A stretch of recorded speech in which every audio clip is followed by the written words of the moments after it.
Good evening, ladies and gentlemen. Welcome back to the kitchen for another episode of Cork and Board, pairing good food with good wine. Tonight, we are having something that I have recently discovered and am really enjoying. We are having an Austrian white wine, Strasse, which is a Gruner Veltliner, out of the Kamptal area. This is actually a wine that, it's only 2018, it's quite young, but Austria is well known for its young white wines, and I have really been enjoying this last couple of bottles I've had. It is very minerally. There's a tingling on the tip of your tongue every time you taste it, and it almost tastes like a sparkling wine, but it is a completely flat white. So I'm really enjoying this. I'm looking to make this one a staple in my cellar. It only costs about $20 at the local store, and I'm really enjoying it. Now, to go with that, we are having a chicken and mushroom risotto, which is going to be a lot of work, but is a really nice dish in and of itself. There's a lot of work to be done there. Let's dive on in. Now, preparation is everything with a risotto. You're going to need to get every individual ingredient ready before starting to make everything, because once you start, you can't stop. Everything from our vegetables, to our cheese, to our all-important mushrooms and chicken. We're going to start by capping and quartering our mushrooms, and then moving on to our chicken, where we will trim off the excess fat before cutting them in half and seasoning them with olive oil, salt, and pepper. Give those a minute to sit, and then slap them onto your grill. Now, these pieces are a little bit frozen, so I'm going to work on a few things in between. Assembling all the other components, now that we've got them ready, it's time to start cooking. Get our mushrooms going in a fry pan on their own, and then bring out our chicken now that it's finished and get that diced. In a large pot, you want to get your butter melting, while in smaller pots, have your broth and vegetables cooking. Add your white wine to the butter, followed by your lemon juice. Mix those in quickly, and then shortly after, add in your onions. Now, we want to get these sweating a fair bit, but then once that's done, we're going to spice them up with pepper, thyme, salt, and our garlic. Mix that all together and keep going until it looks more or less translucent.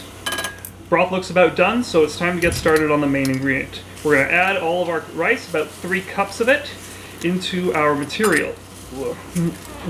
Now, we want to stir this around until the fat has coated everything nicely, and here's where it gets complicated.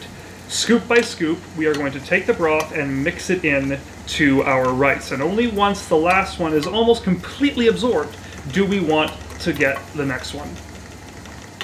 So we're going to be at the stove for quite a while now, and this is a perfect time to open up that bottle and have that first glass of wine. So, let's get things started, and let's have a taste. There it is, that perfect minerality, that tingling on the tongue as I'm having that sip. It is absolutely gorgeous to have, but enough on that wine. I've already given you most of my tasting notes from the beginning of this video. Let's get back onto the food and get this cooking, because I cannot take my eyes off this at this point. We're going to speed this up for the next little bit, because this takes over an hour, but what we are going to do is just scoop by scoop, add in our broth and mix it into our rice and let the rice absorb it with all the other flavors that we've got.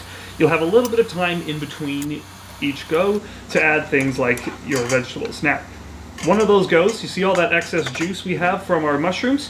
What we want to do is we actually want to save that. So we're going to set our mushrooms aside and add the juice into our broth, where it will be adding in and mixing those mushroom flavors into the rice as it gets absorbed. As we near the end, we're just going to add the last of our broth and mix it in to get absorbed. Once that's finally done, we can start adding all our other ingredients. Our mushrooms, our chicken, and our cooked vegetables. Now, I'm cooking for a large number of people, and even with a pot this big, it wasn't big enough. So I took some of it and just scooped it over into another pot. That's perfectly fine.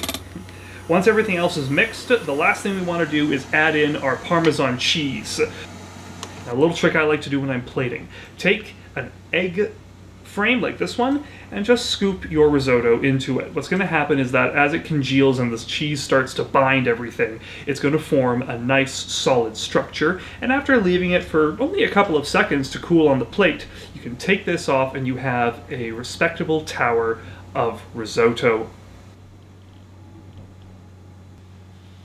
All right. The risotto is finally done after many hours of work. The wine is poured. We've already had that lovely first taste. Now let's go and see how they taste together, starting with the risotto.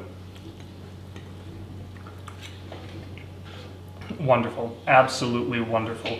There's a robustness coming from the mushrooms and the grilled chicken, but there's also a huge amount of delicacy from the rice, from vegetables, from the Parmesan cheese, and it's all melding together very nicely. Now, let's see how it tastes with the wine.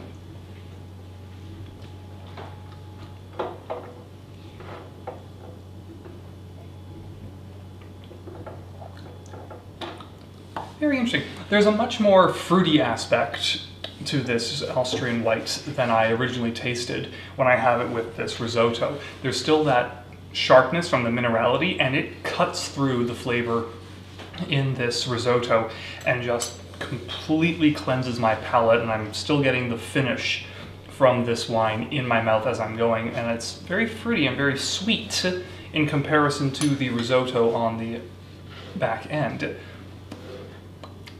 It's an interesting pairing because what I've got here is two very distinct flavors that they're not necessarily competing, but one completely erases and replaces the other.